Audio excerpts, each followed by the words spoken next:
நடிகை பூர்ணிமா வரலாறு. இவர் மலையாளம், தமிழ், தெலுங்கு திரைப்படங்களில் நடித்திருக்கிறார். 1980களில் ரொம்ப பிரபலமான நடிகையாக திகழ்ந்தவர்.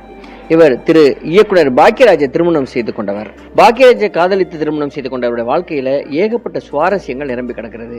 இந்த பூர்ணிமா பாக்கியராஜ் அவர்கள் எந்த ஊரை சார்ந்தவர், இவருடைய குடும்ப பின்னணி என்ன, இவர் எப்பொழுது சினிமா துறைக்கு வந்தார், சினிமா துறையில இவருடைய சாதனைகள் என்ன அப்படின்னு நடிகை பூர்ணிமா பாக்கியராஜருடைய வாழ்க்கையில ஏகப்பட்ட சுவாரஸ்யமான விஷயங்கள் இருக்கிறது. அவை எல்லாவற்றையும் இந்த வீடியோவில் நம்ம பார்க்கலாம். இது RS ராஜா டாக்கீஸ். இதுவரை இந்த சேனலை நீங்க சப்ஸ்கிரைப் பண்ணலாம், சப்ஸ்கிரைப் பண்ணிட்டு ஒரு லைக்கையும் போட்டு வாங்க. நாம நடிகை பூர்ணிமா பாக்கியராஜ் அவருடைய வாழ்க்கை பயணத்தை பற்றி பார்க்கலாம். 1980களில் தமிழ் சினிமாவையே கலக்கிய நடிகைகளில் ஒருவரான நடிகை பூர்ணிமா 1960ஆம் ஆண்டு ஜூலை 27ஆம் நாள் தஞ்சாவூரை பூர்வீகமாக கொண்ட திரு ஜெயராம் என்பவருக்கு மகளாக மும்பையில் பிறந்திருக்கிறார். பூர்ணிமாவின் பூர்வீகம் என்னதான் தமிழ்நாடாக இருந்தாலும் இவர் பிறந்து வளர்ந்தது எல்லாமே மும்பையில தான். பூர்ணிமாவின் தாயார் ஒரு பரதநாட்டிய கலைஞர் என்பதால் அவரின் மகளான பூர்ணிமாவிற்கும் குழந்தை பருவத்திலிருந்தே பரதநாட்டிய கலையை முறையாக கற்றுக் கொடுத்து வந்திருக்கிறார். பரதநாட்டியத்தை நன்றாக கற்றுக்கொண்ட பூர்ணிமாவை குருவாயூரப்பன் கோவிலில் அரங்கேற்றம் செய்ய வேண்டும் என்று அவரது தாயார் ஆசைப்பட்டிருக்கிறார். அவர் ஆசைப்பட்டது போலவே பூர்ணிமாவின் அரங்கேற்றம் அவரது 10வது வயதில் சிறப்பாக அரங்கேறியது. நடிகை பூர்ணிமா சினிமாவுக்குள்ள நுழைந்தது பற்றி சொல்லும்போது, டான்ஸரான எங்கள் அம்மாவுக்கு அவங்களோட சினிமா கனவு நிறைவேறவே இல்லை. அப்போது படித்து கொண்டே டான்ஸ் கிளாஸ் போயிட்டு இருந்த எனக்கும் சினிமா மீது பேராசை வந்தது. என்னோட டான்ஸ் மாஸ்டர் நடிகை ஹேமமாலினியின் அம்மா கிட்ட என்னை பற்றி சொல்லியிருக்கிறார். ஹேமமாலினியின் அம்மா இயக்குனர் பாசு சார்கிட்ட என்னை சிபாரிசு பண்ணியிருக்காங்க. பாசு சாருக்கு என்னோட டான்ஸ் பிடித்து போக தில்லாகி அப்படிங்கிற அவரோட படத்தில் ஒரு சின்ன ரோலில் என்னை நடிக்க வைத்தார். டான்ஸ் கிளாஸில் எனக்கு சீனியரான வாணி கணபதி அம்மா இருந்தாங்க. அவங்க மூலமாகவும் என்னோட டான்ஸ் மாஸ்டர் மூலமாகவும் என்னை தெரிஞ்சுக்கிட்ட இயக்குனர் கே பாலச்சந்தர் சார் ஒரு டான்ஸ் சப்ஜெக்ட் படத்துக்காக என்னை சென்னைக்கு வர சொன்னார். டான்ஸ் டெஸ்ட்டு, ஆக்டிங் டெஸ்ட்டு என அனைத்திலும் நான் சூப்பராக தேர்வானேன். 6 மாத ஒப்பந்தம் செய்து அட்வான்ஸ் எல்லாம் கொடுத்து கமல்ஹாசனுக்கு ஜோடியாக நடிக்கணும்னு அவர் சொன்னார். பயங்கர சந்தோஷப்பட்டேன். அப்போது கமல்ஹாசன் சாருக்கு காலில் எலும்பு முறிவு ஏற்பட்டதால் ஷூட்டிங் தள்ளி போயிட்டே இருந்தது.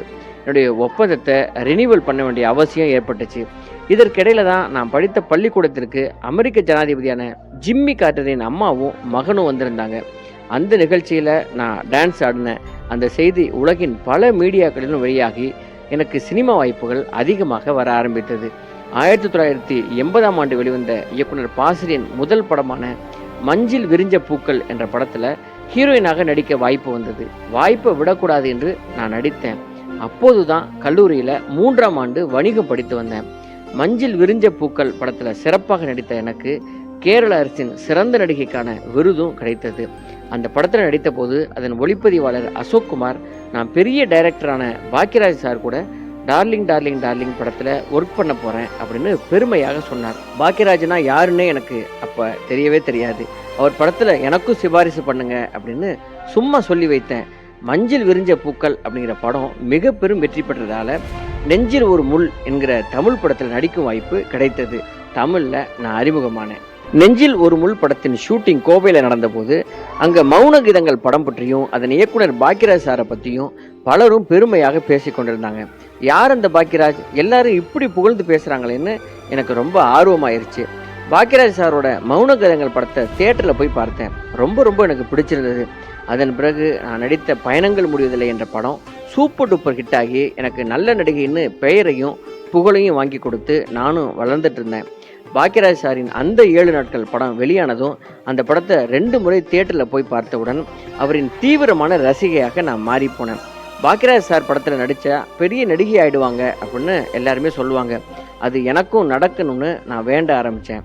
அம்மா படத்தின் ப்ரிவியூ காட்சியின் போது அதிர்ஷ்டவசமாக பாக்கியராஜ் சாரை முதன்முறையாக பார்த்தபோது இன்ப அதிர்ச்சியான உடனே ஓடிப்போய், sir, I am your big fan, I am very excited அப்படின்னு நான் சொன்னேன்.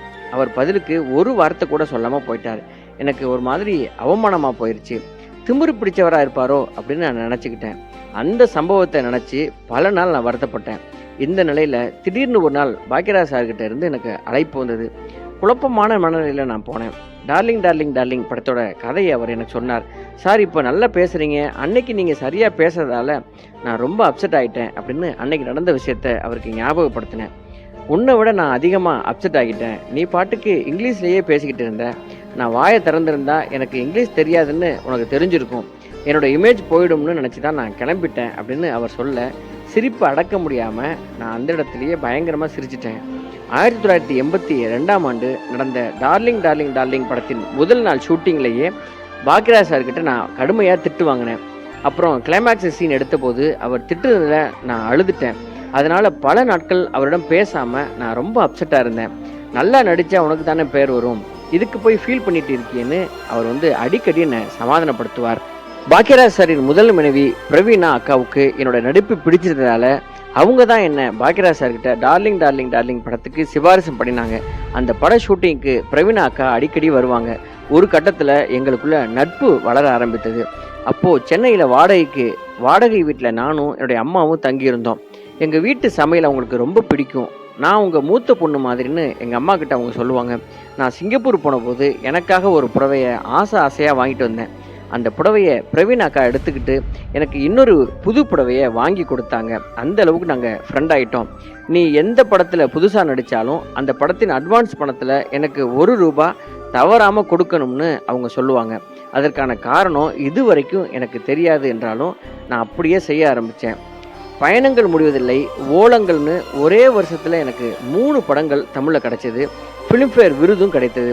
அந்த விருதை கே பாலச்சந்தர் சார் கையால் வாங்கினப்போ நான் அறிமுகப்படுத்த வேண்டிய பொண்ணு மிஸ் ஆனாலும் நல்ல நிலைக்கு வந்துடுச்சுன்னு அவர் சொன்னது எனக்கு ரொம்ப ரொம்ப பெருமையாக இருந்துச்சு.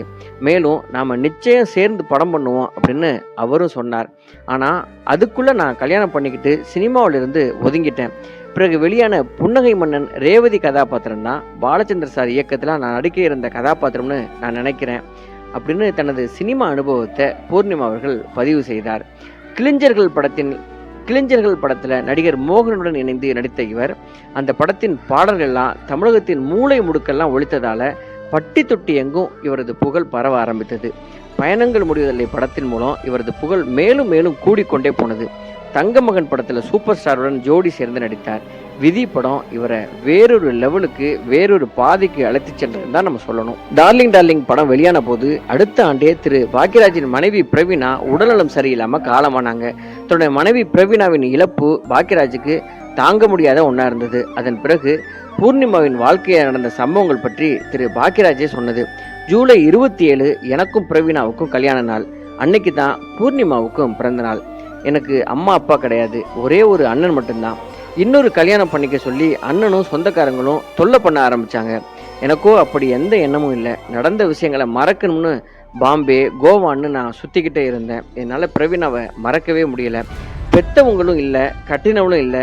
இப்படி கட்டுப்படுத்த யாருமே இல்லாட்டா என்னுடைய வாழ்க்கை வேறு திசையை நோக்கி போயிடுமோன்னு முதன் முறையாக மனசுக்குள்ளே சின்னதாக எனக்கு ஒரு பயம் வந்துச்சு. சீக்கிரமாக கல்யாணம் பண்ணிக்கணும்னு நான் முடிவு பண்ணேன். எம்ஜிஆர் கூட என்கிட்ட அதே தான் சொன்னார். வாழ்க்கையை வெறுத்து மும்பையில் சுற்றிக்கிட்டு இருந்தப்ப எதேச்சையாக பூர்ணிமாவோட பிஆர்ஓவை சந்தித்தேன். அவரோட பேசிகிட்டு இருக்கிறப்ப பூர்ணிமா அடுத்த நாள் பாரிஸ் போகிறதாகவும் அவங்கள வழி அனுப்ப வந்திருக்கிறதாகவும் அவர் சொன்னார். பூர்ணிமா கிட்டையும் நான் பாம்பே வந்திருக்கிற விஷயத்த அவரும் சொல்லியிருக்கிறார். நம்ம ஊருக்கு வந்துட்டு நம்ம வீட்டுக்கு வராமல் போனால் எப்படின்னு பூர்ணிமாவும் அவங்க அம்மாவும் என்னை அவங்க வீட்டுக்கு சாப்பிட கூப்பிட்டாங்க. நானும் போனேன். அன்னைக்கு நவராத்திரி. பூர்ணிமா என்னை மொட்டை மாடிக்கு கூட்டிகிட்டு போனாங்க. அங்கேருந்து அக்கம் பக்கத்து எல்லா வீடுகள்லேயும் தாண்டியாக ஆடுறதை காட்டி அதை பற்றி எனக்கு விளக்கமாக சொன்னாங்க. அப்பாவித்தனமான அந்த பேச்சும் கள்ளங்கப்படம் இல்லாத மனசும் என்னுடைய மனசை தொட்டது. இந்த பொண்ணு நமக்கு பொருத்தமாக இருக்குமோன்னு என் மனசில் தோணுச்சு.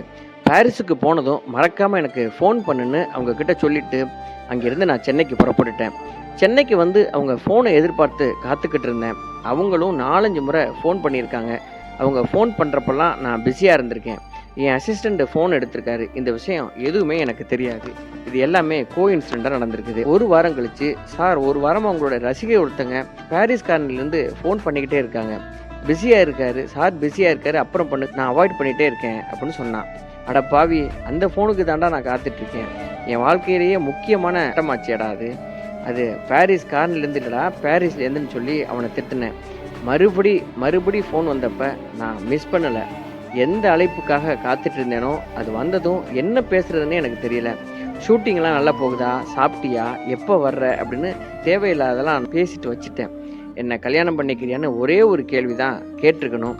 ஆனால் அந்த விஷயத்த நான் கேட்கவே இல்லை. அதனால் காதல் டைலாக் எல்லாம் பேச போகிறதில்ல. ஆனாலும் சினிமாவில் ரொம்ப ஈஸியாக நடக்கிற அந்த விஷயத்த என்னால் அவ்வளோ ஈஸியாக சொல்லவே முடியலன்னு தான் சொல்லணும். அப்புறம் அவங்க இந்தியா வந்ததும் ஒரு வழியாக தைரியத்தை வரவழைச்சிக்கிட்டு மனசில் இருந்ததை கேட்டுட்டேன். அதுக்கு அவங்க அம்மா கிட்ட பேசுங்க அப்படின்னாங்க. அம்மா கிட்ட கேட்டப்ப அப்பா கிட்ட பேச சொன்னாங்க. அப்பா அவங்க தம்பியை கை காட்டினாரு. அப்புறம் அவங்க தாத்தா பாட்டின்னு எல்லார்கிட்டையும் பேசினேன். அனைவரும் ரொம்ப சம்மதம் அப்படின்னு சொல்லி ஓகே பண்ணாங்க. சினிமாவில் அவங்க பிஸியாக இருந்த நேரத்தில் நான் போய் பொண்ணு கேட்டேன். உடனே எங்கள் கல்யாணத்துக்கு அவங்க அப்பா சம்மதிச்சார் பாருங்க. அதுதான் என்னுடைய வாழ்க்கையிலேயே நான் சாதித்த பெரிய விஷயம்னு நினைக்கிறேன்.